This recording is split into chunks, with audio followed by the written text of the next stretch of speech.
Good evening. The television and radio stations of the United States and their affiliated stations are proud to provide facilities for a discussion of issues in the current political campaign by the two major candidates for the presidency. The candidates need no introduction. The Republican candidate, Vice President Richard M. Nixon, and the Democratic candidate, Senator John F. Kennedy. According to rules set by the candidates themselves, each man shall make an opening statement of approximately 8 minutes duration and a closing statement of approximately 3 minutes duration. In between, the candidates will answer or comment upon answers to questions put by a panel of correspondents. In this, the first discussion in a series of 4 joint appearances, the subject matter has been agreed will be restricted to internal or domestic American matters. And now for the first opening statement by Senator John F. Kennedy. Mr. Smith, Mr. Nixon, in the election of 1860, Abraham Lincoln said the question was whether this nation could exist, half slave or half free. In the election of 1960, and with the world around us, the question is whether the world will exist, half slave or half free, whether it will move in the direction of freedom, in the direction of the road that we are taking, or whether it will move in the direction of slavery. I think it will depend in great measure upon what we do here in the United States, on the kind of society that we build, on the kind of strength that we maintain. We discussed tonight domestic issues, but I would not want that to be any implication to be given that this does not involve directly our struggle with Mr. Khrushchev for survival. Mr. Khrushchev is in New York, and he maintains the communist offensive throughout the world because of the productive power of the Soviet Union itself. The Chinese communists have always had a large population, but they are important and dangerous now because they are mounting a major effort within their own country. The kind of country we have here, the kind of society we have, the kind of strength we build in the United States will be the defense of freedom. If we do well here, if we meet our obligations, if we're moving ahead, then I think freedom will be secure around the world. If we fail, then freedom fails. Therefore, I think the question before the American people is, are we doing as much as we can do? Are we as strong as we should be? Are we as strong as we must be if we're going to maintain our independence?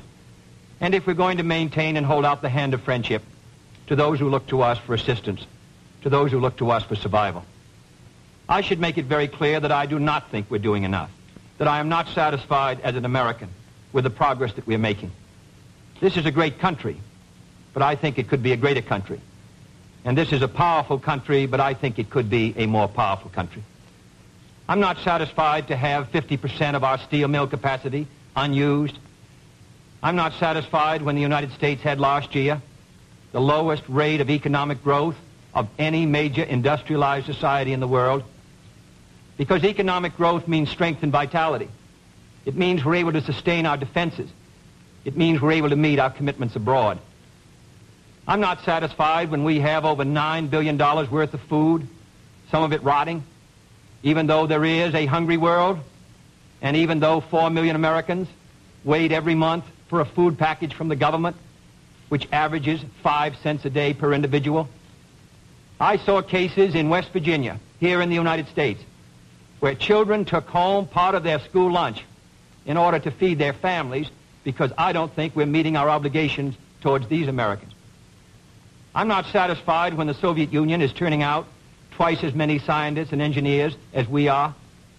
I'm not satisfied when many of our teachers are inadequately paid, or when our children go to school part-time shifts.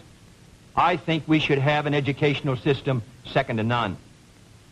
I'm not satisfied when I see men like Jimmy Hoffa in charge of the largest union in the United States, still free. I'm not satisfied when we are failing to develop the natural resources of the United States to the fullest. Here in the United States, which developed the Tennessee Valley and which built the Grand Coulee and the other dams in the northwest United States, at the present rate of hydropower production, and that is the hallmark of an industrialized society, the Soviet Union by 1975 will be producing more power than we are. These are all the things, I think, in this country that can make our society strong or can mean that it stands still. I'm not satisfied until every American enjoys his full constitutional rights. If a Negro baby is born, and this is true also of Puerto Ricans and Mexicans in some of our cities, he has about 1/2 as much chance to get through high school as a white baby. He has 1/3 as much chance to get through college as a white student. He has about 1/3 as much chance to be a professional man, about 1/2 as much chance to own a house. He has about 4 times as much chance that he'll be out of work in his life as the white baby. I think we can do better. I don't want the talents of any American to go to waste. I know that there are those who say that we want to turn everything over to the government. I don't at all. I want the individuals to meet their responsibilities. And I want the states to meet their responsibilities. But I think there is also a national responsibility. The argument has been used against every piece of social legislation in the last 25 years. The people of the United States individually could not have developed the Tennessee Valley. Collectively, they could have. A cotton farmer in Georgia, or a peanut farmer, or a dairy farmer in Wisconsin or Minnesota, he cannot protect himself against the forces of supply and demand in the marketplace, but working together in effective governmental programs, he can do so. 17 million Americans who live over 65 on an average Social Security check of about $78 a month. They're not able to sustain themselves individually, but they can sustain themselves through the Social Security system. I don't believe in big government, but I believe in effective governmental action. And I think that's the only way that the United States is going to maintain its freedom. It's the only way that we're going to move ahead. I think we can do a better job. I think we're going to have to do a better job if we are going to meet the responsibilities which time and events have placed upon us. We cannot turn the job over to anyone else. If the United States fails, then the whole cause of freedom fails. And I think it depends in great measure on what we do here in this country. The reason Franklin Roosevelt was a good neighbor in Latin America was because he was a good neighbor in the United States. Because they felt that the American society was moving again. I want us to recapture that image. I want people in Latin America and Africa and Asia to start to look to America, to see how we're doing things, to wonder what the President of the United States is doing, and not to look at Khrushchev or look at the Chinese communists. That is the obligation upon our generation. In 1933, Franklin Roosevelt said in his inaugural that this generation of Americans has a rendezvous with destiny. I think our generation of Americans has the same rendezvous. The question now is, can freedom be maintained under the most severe attack it has ever known? I think it can be.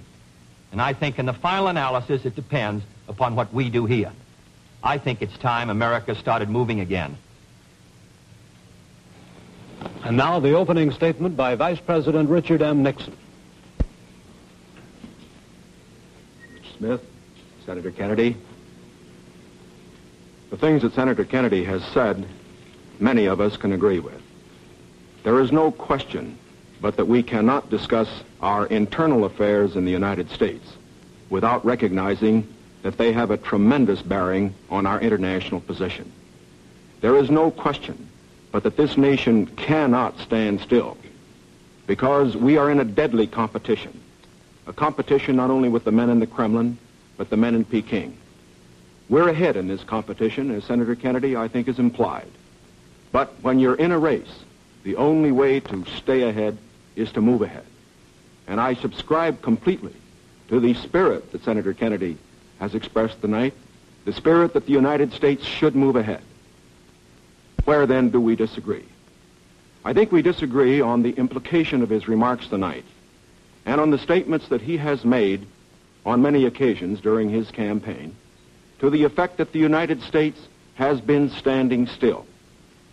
We heard tonight, for example, the statement made that our growth in national product last year was the lowest of any industrial nation in the world.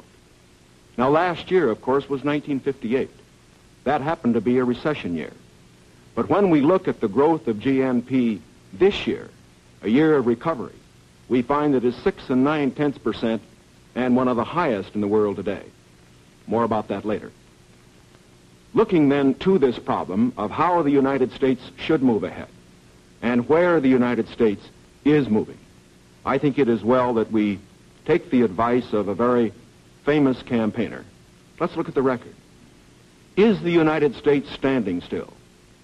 Is it true that this administration, as Senator Kennedy has charged, has been an administration of retreat, of defeat, of stagnation?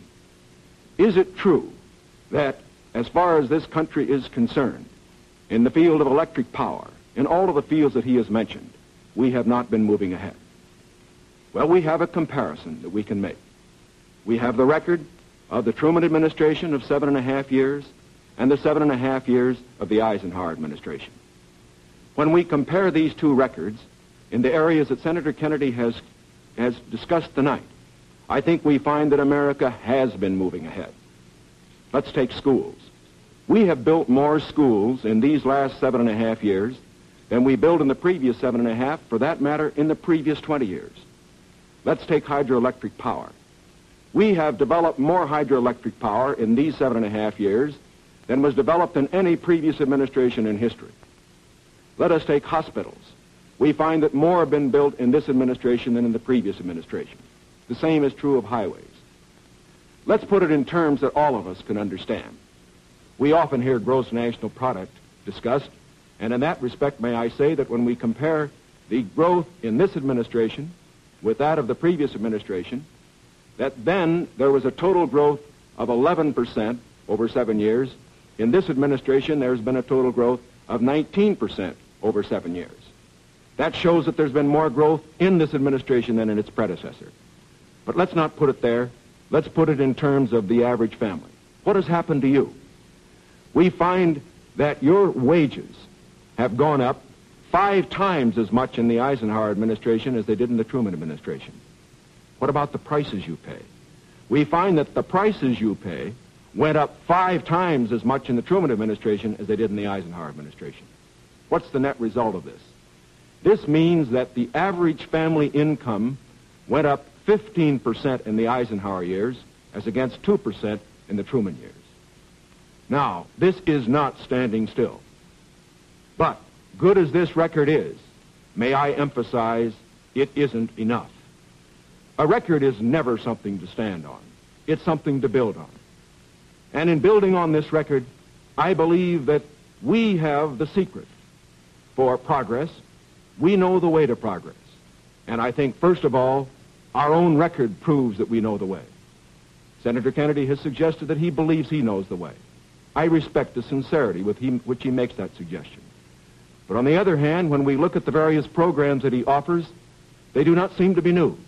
They seem to be simply retreads of the programs of the Truman administration which preceded it. And I would suggest that during the course of the evening he might indicate those areas in which his programs are new, where they will mean more progress than we had then. What kind of programs are we for? We are for programs that will expand educational opportunities, that will give to all Americans their equal chance for education, for all of the things which are necessary and dear to the hearts of our people. We are for programs, in addition, which will see that our medical care for the aged is much better handled than it is at the present time. Here again, may I indicate that Senator Kennedy and I are not in disagreement as to the aim. We both want to help the old people. We want to see that they do have adequate medical care. The question is the means. I think that the means that I advocate will reach that goal better than the means that he advocates. I could give better examples, but for whatever it is, whether it's in the field of housing or health or medical care or schools or the development of electric power, we have programs which we believe will move America, move her forward and build on the wonderful record that we have made over these past 7.5 years. Now, when we look at these programs, might I suggest that in evaluating them, we often have a tendency to say that the test of a program is how much you're spending. I will concede that in all the areas to which I have referred, Senator Kennedy would have the federal government spend more than I would have it spend. I costed out the cost of the Democratic platform. It runs a minimum of $13.2 billion a year more than we are presently spending to a maximum of $18 billion a year more than we're presently spending. Now, the Republican platform will cost more, too. It will cost a minimum of $4 billion a year more, a maximum of $4.9 billion a year more than we're presently spending. Now, does this mean that his program is better than ours? Not at all. Because it isn't a question of how much the federal government spends. It isn't a question of which government does the most. It's a question of which administration does the right things. And in our case, I do believe that our programs will stimulate the creative energies of 180 million free Americans. I believe the programs that Senator Kennedy advocates will have a tendency to stifle those creative energies. I believe, in other words, that his programs would lead to the stagnation of the motive power that we need in this country to get progress. The final point that I would like to make is this. Senator Kennedy has suggested in his speeches that we lack compassion for the poor, for the old, and for others that are unfortunate. Let us understand throughout this campaign that his motives and mine are sincere. I know what it means to be poor. I know what it means to see people who are unemployed. I know Senator Kennedy feels as deeply about these problems as I do. But our disagreement is not about the goals for America, but only about the means to reach those goals. Thank you, Mr. Nixon. That completes the opening statements, and now the candidates will answer questions or comment upon one another's answers to questions put by correspondents of the networks. The correspondents. I'm Sander Vanocur, NBC News. I'm Charles Warren, Mutual News. I'm Stuart, Novins, CBS News. Bob Fleming, ABC News. The first question to Senator Kennedy from Mr. Fleming. Senator, the Vice President in his campaign has said that you are naive and at times immature. He has raised the question of leadership. On this issue, why do you think people should vote for you rather than the Vice President? Well, the Vice President and I came to the Congress together. 1946, we both served in the Labor Committee. I've been there now for 14 years, the same period of time that he has. So that our experience in government is comparable. Secondly, I think the question is, what are the programs that we advocate? What is the party record that we lead? I come out of the Democratic Party, which in this century has produced Woodrow Wilson and Franklin Roosevelt and Harry Truman, and which supported and sustained these programs which I've discussed tonight. Mr. Nixon comes out of the Republican Party. He was nominated by it. And it is a fact that through most of these last 25 years, the Republican leadership has opposed federal aid for education, medical care for the aged, development of the Tennessee Valley, development of our natural resources. I think Mr. Nixon is an effective leader of his party. I hope he would grant me the same. The question before us is, which point of view and which party do we want to lead the United States? Mr. Nixon, would you like to comment on that statement? I have no comment.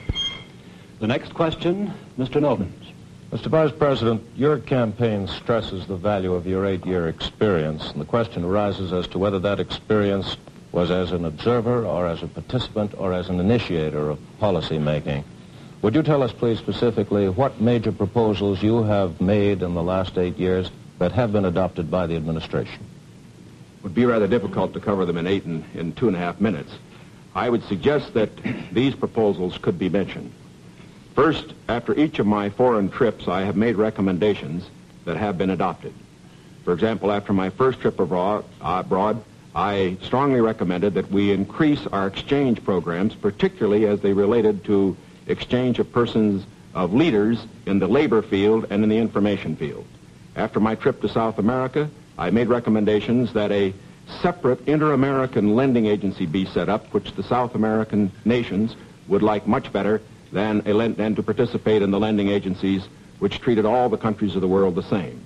I have made other recommendations after each of the other trips. For example, after my trip abroad to Hungary, I made some recommendations with regard to the Hungarian refugee situation, which were adopted not only by the President, but some of them were enacted into law by the Congress.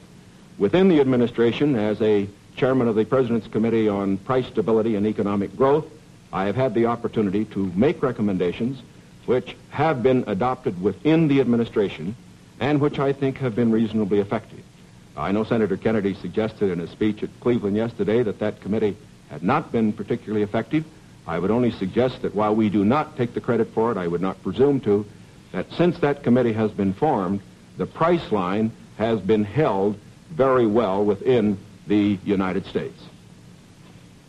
Well, I would say in the latter that and that's what I found somewhat unsatisfactory about the figures, Mr. Nixon, that you used in your previous speech. When you talk about the Truman administration, Mr. Truman came to office in 1944 and at the end of the war, and difficulties that were facing the United States during that period of transition, 1946 when price controls were lifted. So it's rather difficult to use an overall figure of taking those 7.5 years and comparing them to the last 8 years. I'd prefer to take the overall percentage record of the last 20 years of the Democrats and the 8 years of the Republicans to show an overall period of growth.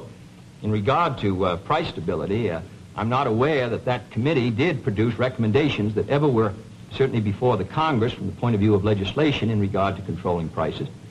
In regard to the exchange of students, of labor unions, I am chairman of the subcommittee on Africa, and I think that one of the most unfortunate phases of our policy towards that country was the very minute number of exchanges that we had.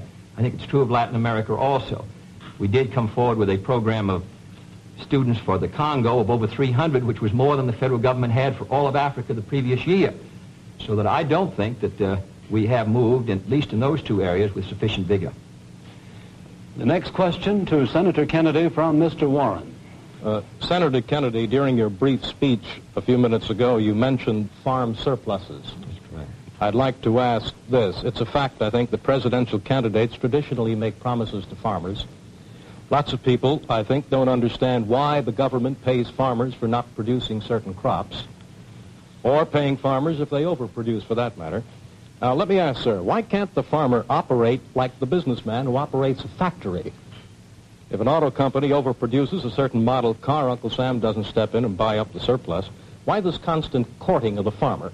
Well, because I think that if the federal government moved out of the program and withdrew its support, then I think you would have complete economic chaos. The farmer plants in the spring and harvests in the fall. There are hundreds of thousands of them. They're not able to control their market very well. They bring their crops in or their livestock in, many of them about the same time. They have only a few purchasers that buy their milk or their hogs, few large companies in many cases, and therefore the farmer is not in a position to bargain very effectively in the marketplace. I think the experience of the 20s has shown what a free market could do to agriculture. And if the agricultural economy collapses, then the economy of the rest of the United States sooner or later will collapse. The farmers are the #1 market for the automobile industry of the United States. The automobile industry is the #1 market for steel. So if the farmer's economy continues to decline as sharply as it has in recent years, then I think you would have a recession in the rest of the country. So I think the case for the government intervention is a good one. Secondly, my objection to present farm policy is that there are no effective controls to bring supply and demand into better balance. The dropping of the support price in order to limit production has not worked. And we now have the highest surpluses, $9 billion worth. We've had a higher tax load from the Treasury for the farmer in the last few years with the lowest farm income in many years. I think that this farm policy has failed. And my judgment, the only policy that will work will be for effective supply and demand to be in balance. And that can only be done through governmental action. I therefore suggest that in those basic commodities which are supported, that the federal government, after endorsement by the farmers in that commodity, attempt to bring supply and demand into balance, attempt effective production controls so that we won't have that 5 or 6% surplus which breaks the price 15 or 20%. I think Mr. Benson's program has failed. And I must say, after reading the Vice President's speech before the farmers as he read mine, I don't believe that it's very much different from Mr. Benson. I don't think it provides effective governmental controls. I think the support prices are tied to the average market price of the last 3 years, which was Mr. Benson's theory. I therefore do not believe that this is a sharp enough breach with the past to give us any hope of success for the future. Mr. Nixon, comment? I, of course, disagree with Senator Kennedy insofar as his suggestion as to what should be done on the farm program. He has made the suggestion that what we need is to move in the direction of more government controls, a suggestion that would also mean raising prices that the consumers pay for products and imposing upon the farmers controls on acreage even far more than they have today. I think this is the wrong direction. I don't think this has worked in the past. I do not think it will work in the future. The program that I have advocated is one which departs from the present program that we have in this respect. It recognizes that the government has a responsibility to get the farmer out of the trouble he presently is in because the government got him into it. And that's the fundamental reason why we can't let the farmer go by himself at the present time. The farmer produced these surpluses because the government asked him to through legislation during the war. Now that we have these surpluses, it's our responsibility to indemnify the farmer during that period that we get rid of the surpluses. Until we get the surpluses off the farmer's back, however, we should have a program, such as I announced, which will see that farm income holds up. But I would propose holding that income up, not through a type of program that Senator Kennedy has suggested that would raise prices, but one that would indemnify the farmer, pay the farmer in kind from the products which are in surplus.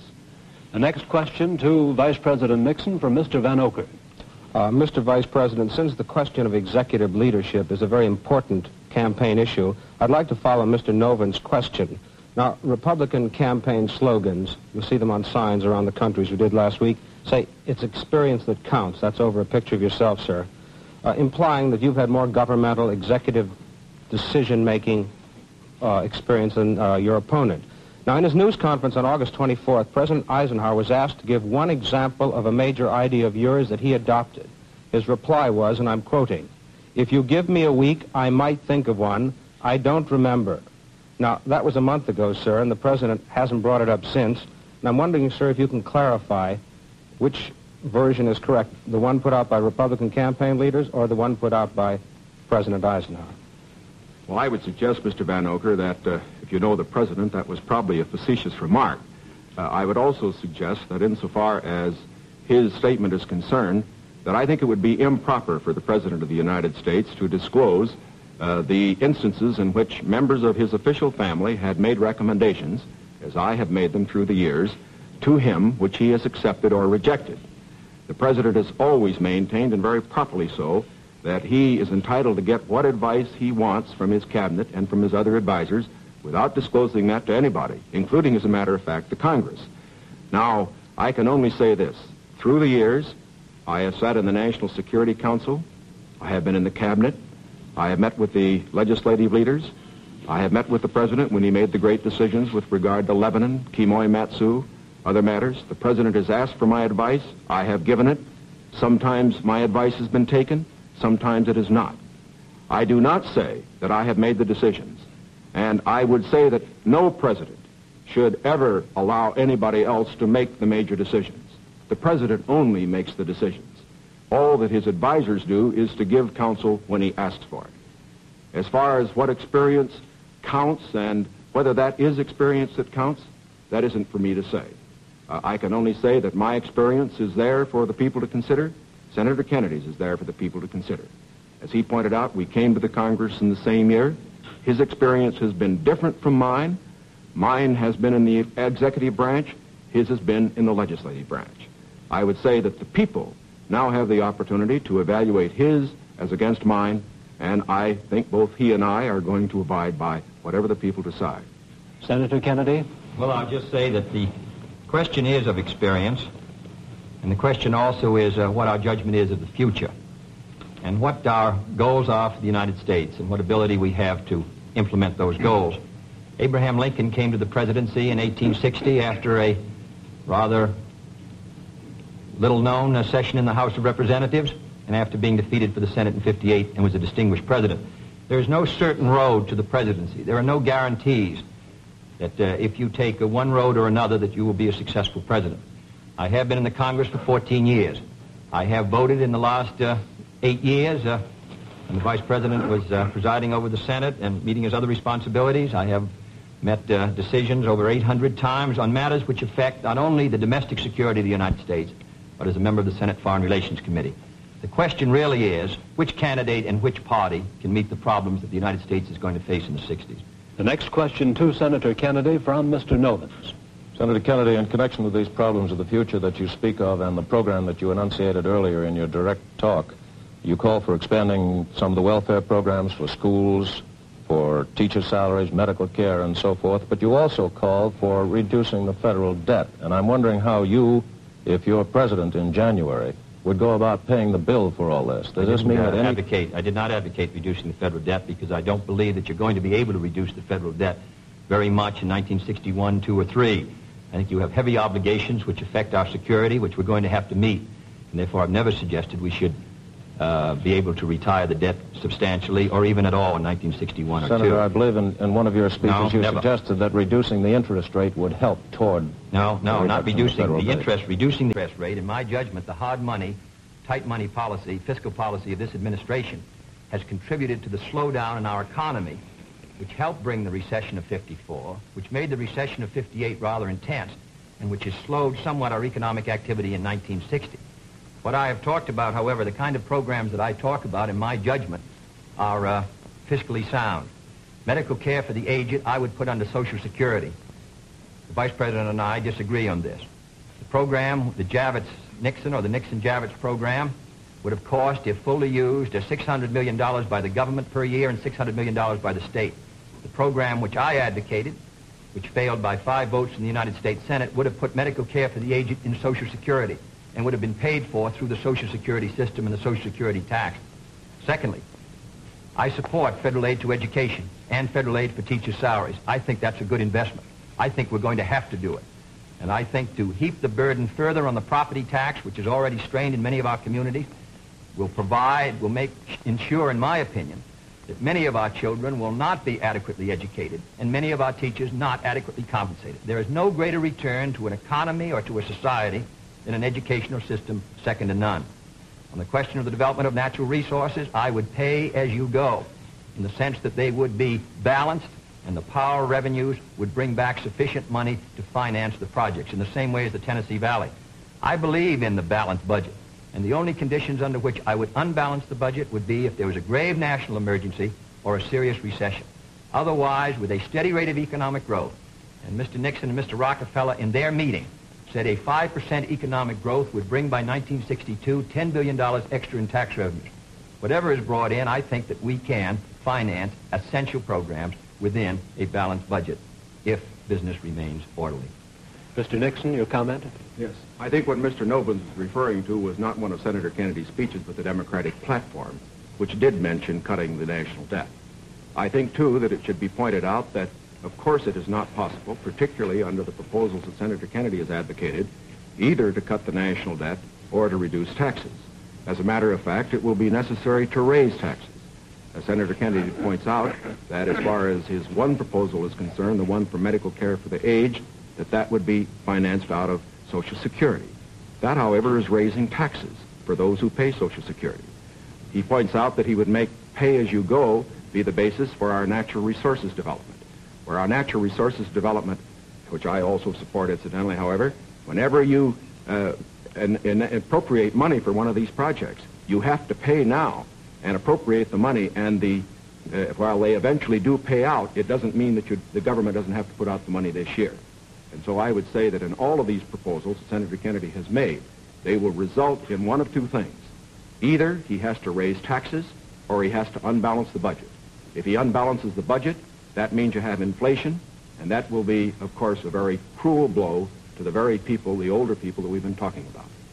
As far as aid for school construction is concerned, I favor that, as Senator Kennedy did in January of this year, when he said he favored that rather than aid to teacher salaries. I favor that because I believe that's the best way to aid our schools without running any risk whatever of the federal government telling our teachers what to teach. The next question to Vice President Nixon from Mr. Warren. Mr. Vice President, you mentioned schools. It was just yesterday, I think you asked for a crash program to raise education standards. And this evening you talked about advances in education. Mr. Vice President, you said it was back in 1957 that salaries paid to school teachers were nothing short of a national disgrace. Higher salaries for teachers, you added, were important, and if the situation wasn't corrected, it would lead to a national disaster. And yet you refused to vote in the Senate in order to break a tie vote when that single vote, if it had been yes, would have granted salary increases to teachers. I wonder if you could explain that, sir. I'm awfully glad you got that question because, as you know, I got into it at the last of my other question and wasn't able to complete the argument. I think that the reason that I voted against having the federal government pay teacher salaries was probably the very reason that concerned Senator Kennedy when in January of this year in his kickoff press conference he said that he favored aid for school construction, but at that time did not feel that there should be aid for teacher salaries. At least that's the way I read his remarks. Now, why should there be any question about the federal government aiding teacher salaries? Why did Senator Kennedy take that position then? Why do I take it now? We both took it then, and I take it now for this reason. We want higher teacher salaries. We need higher teacher salaries. But we also want our education to be free of federal control. When the federal government gets the power to pay teachers, inevitably, in my opinion, it will acquire the power to set standards and to tell the teachers what to teach. I think this would be bad for the country. I think it would be bad for the teaching profession. There is another point that should be made. I favor higher salaries for teachers. But as Senator Kennedy said in January of this year in the same press conference, the way that you get higher salaries for teachers is to support school construction, which means that all the local school districts in the various states then have money which is freed to raise the standards for teacher salaries. I should also point out this. Once you put the responsibility on the federal government for paying a portion of teacher salaries, your local communities and your states are not going to meet the responsibility as much as they should. I believe, in other words, that we have seen the local communities in the states assuming more of that responsibility. Teacher salaries, very fortunately, have gone up 50% in the last 8 years, as against only a 34% rise for other salaries. This is not enough. It should be more. But I do not believe that the way to get more salaries for teachers is to have the federal government get in with a massive program. My objection here is not the cost in dollars. My objection here is the potential cost in controls and eventual freedom for the American people by giving the federal government power over education. And that is the greatest power a government can have. Senator Kennedy's comment? When the Vice President quotes me in January 60, I do not believe the federal government should pay directly teacher salaries, but that was not the issue before the Senate in February. The issue before the Senate was that the money would be given to the state. The state then could determine whether the money would be spent for school construction or teacher salaries. On that question, the Vice President and I disagreed. I voted in favor of that proposal and supported it strongly because I think that that provided assistance to our teachers for their salaries without any chance of federal control. And it is on that vote that Mr. Nixon and I disagreed, and his tie vote his breaking the tie defeated the proposal. I don't want the federal government paying teachers' salaries directly, but if the money will go to the states, and the states can then determine whether it shall go for school construction or for teachers' salaries, in my opinion, you protect the local authority over the school board and the school committees. And therefore, I think that was a sound proposal, and that is why I supported it, and I regret that it did not pass.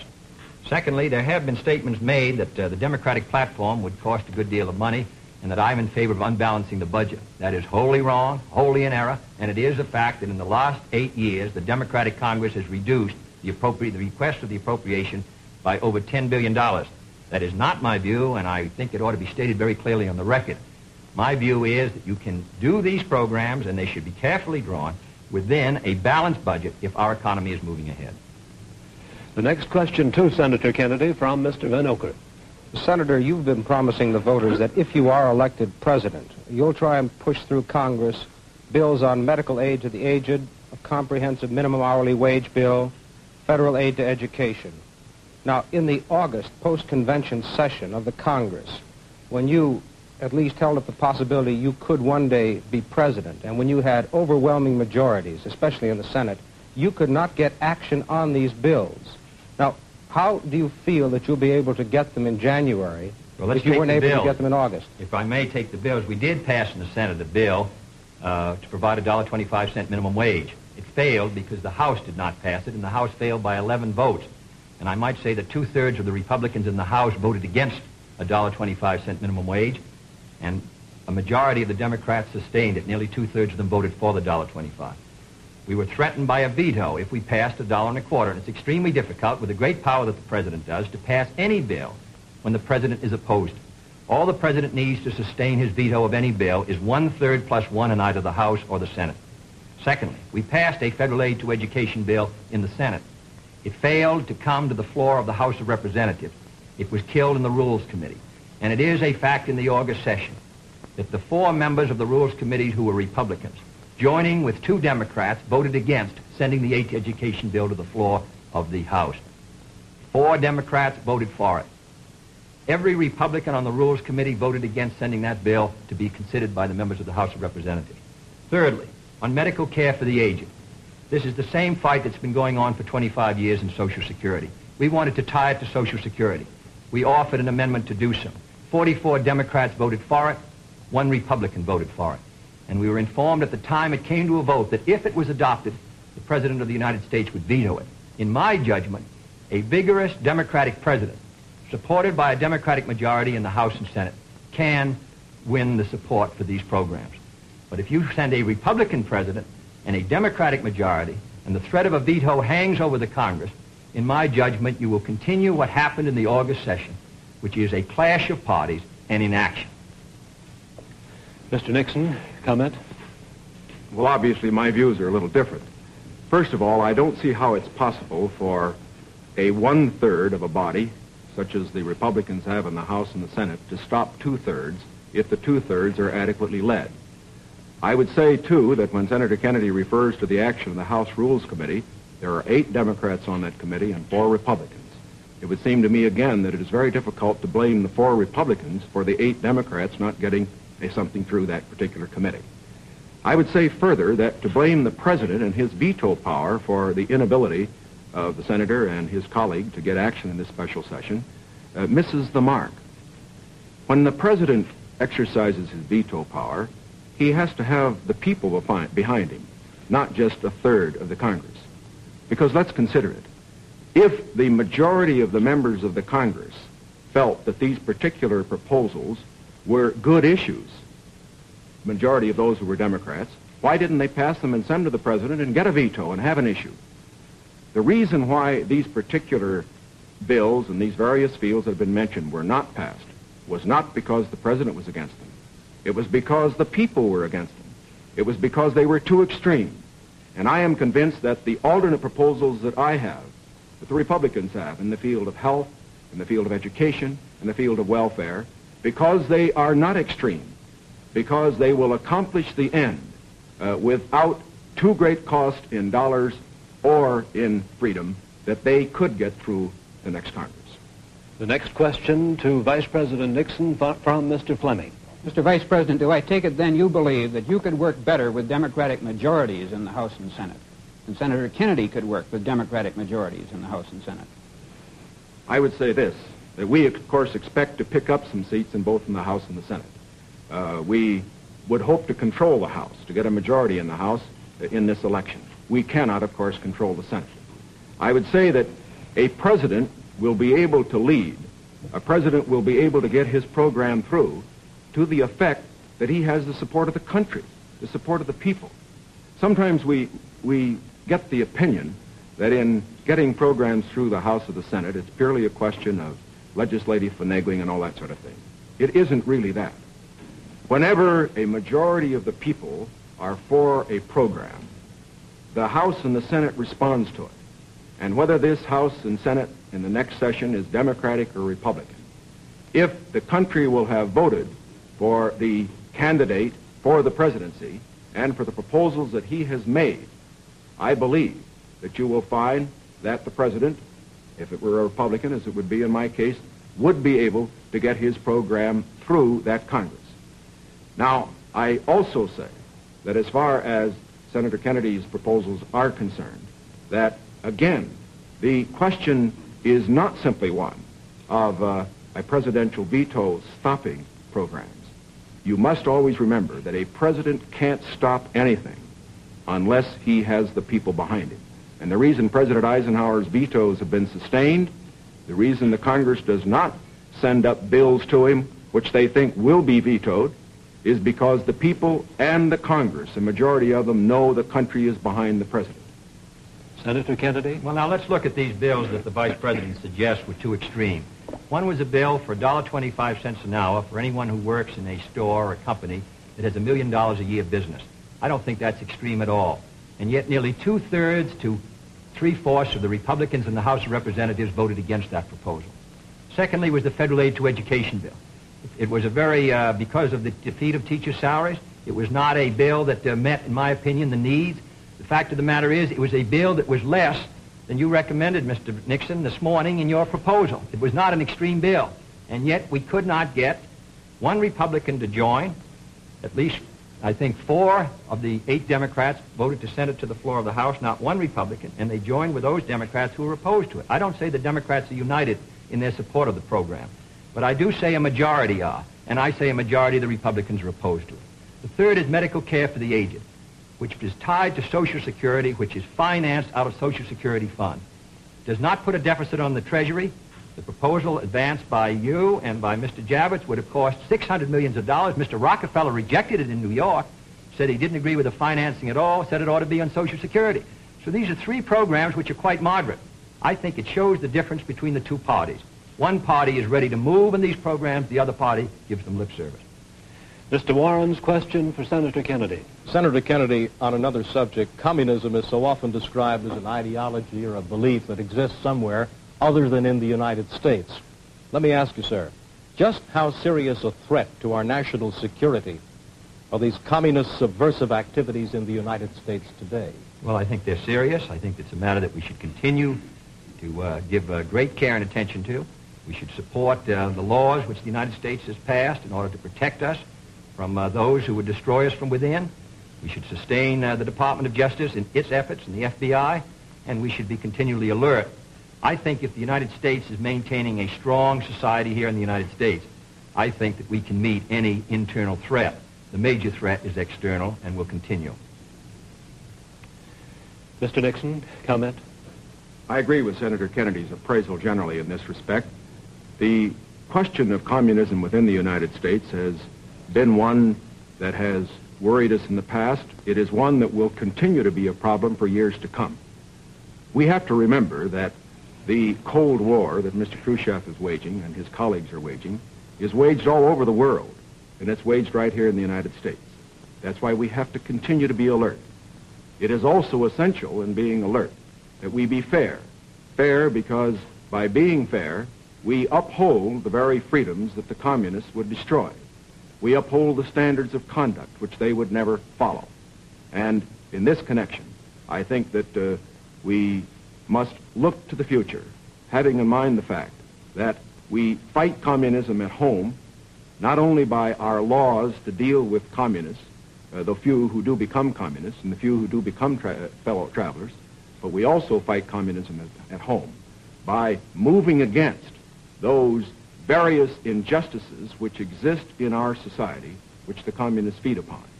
And in that connection, I again would say that while Senator Kennedy says we are for the status quo, I do believe that he would agree that I am just as sincere in believing that my proposals for federal aid to education, my proposals for health care, are just as sincerely held as his.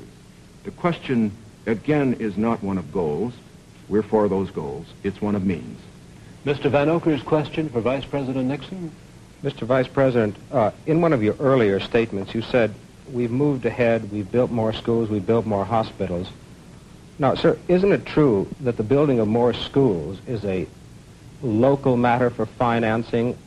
Were you claiming that the Eisenhower administration was responsible for the building of these schools, or is it the local school districts that provide for them? Not at all. As a matter of fact, your question brings out a point that I'm very glad to make.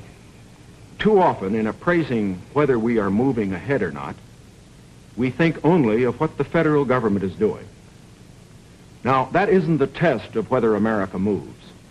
The test of whether America moves is whether the federal government, plus the state government, plus the local government, plus the biggest segment of all, individual enterprise, moves.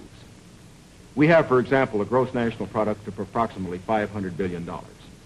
Roughly $100 billion to $125 billion of that is the result of government activity. $400 billion, approximately, is a result of what individuals do. Now, the reason the Eisenhower administration has moved, the reason that we've had the funds, for example, locally, to build the schools and the hospitals and the highways, to make the progress that we have, is because this administration has encouraged individual enterprise. And it has resulted in the greatest expansion of the private sector of the economy that has ever been witnessed in an 8-year period. And that is growth. That is the growth that we are looking for. It is the growth that this administration has supported and that its policies have stimulated. Senator Kennedy? Well, I must say, I think the reason that the schools have been constructed is because the local school districts were willing to increase the property taxes to a tremendously high figure, and in my opinion, almost to the point of diminishing returns in order to sustain these schools. Secondly, I think we have a rich country, and I think we have a powerful country. I think what we have to do, however, is have the president and the leadership set before our country exactly what we must do in the next decade if we're going to maintain our security in education, in economic growth, in development of natural resources. The Soviet Union is making great gains. It isn't enough to compare what might have been done 8 years ago, or 10 years ago, or 15 years ago, or 20 years ago. I want to compare what we're doing with what our adversaries are doing, so that by the year 1970, the United States is ahead in education, in health, in building, in homes, in economic strength. I think that's the big assignment, the big task, the big function of the federal government. Can I have the summation time, please? We've completed our questions and our comments, and in just a moment we'll have the summation time. This will allow 3 minutes and 20 seconds for the summation by each candidate.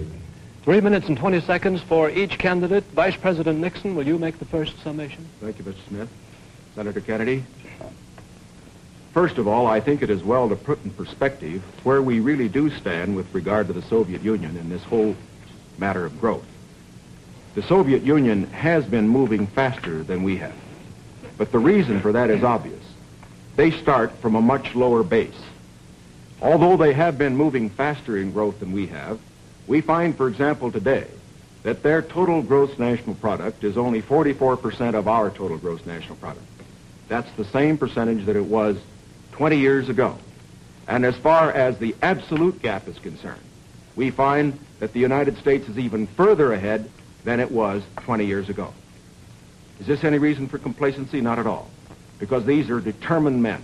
They are fanatical men. And we have to get the very most out of our economy. I agree with Senator Kennedy completely on that score. Where we disagree is in the means that we would use to get the most out of our economy.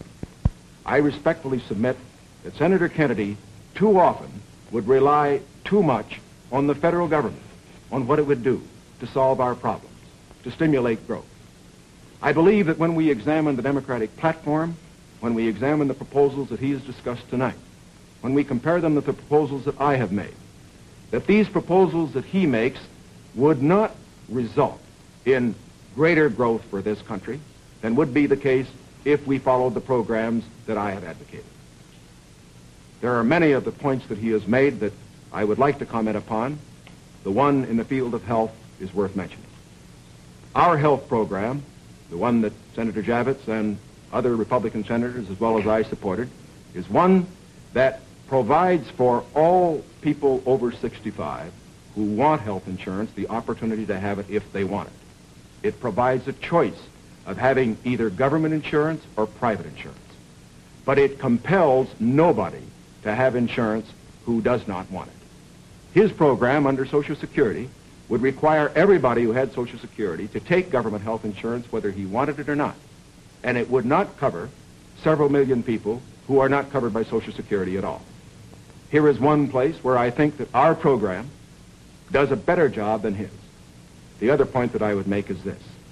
This downgrading of how much things cost, I think many of our people will understand better when they look at what happened during the Truman administration when the government was spending more than it took in. We found savings over a lifetime eaten up by inflation. We found the people who could least afford it, people on retired incomes, people on fixed incomes, we found them unable to meet their bills at the end of the month. It is essential that a man who's president of this country certainly stand for every program that will mean for growth. And I stand for programs that will mean growth and progress. But it is also essential that he not allow a dollar spent that could be better spent by the people themselves. Senator Kennedy, your conclusion? The point was made by Mr. Nixon that the Soviet production is only 44% of ours. I must say that 44% and that Soviet country is causing us a good deal of trouble tonight. I want to make sure that it stays in that relationship.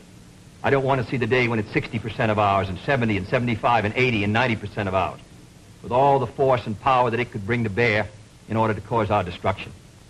Secondly, the Vice President mentioned medical care for the aged.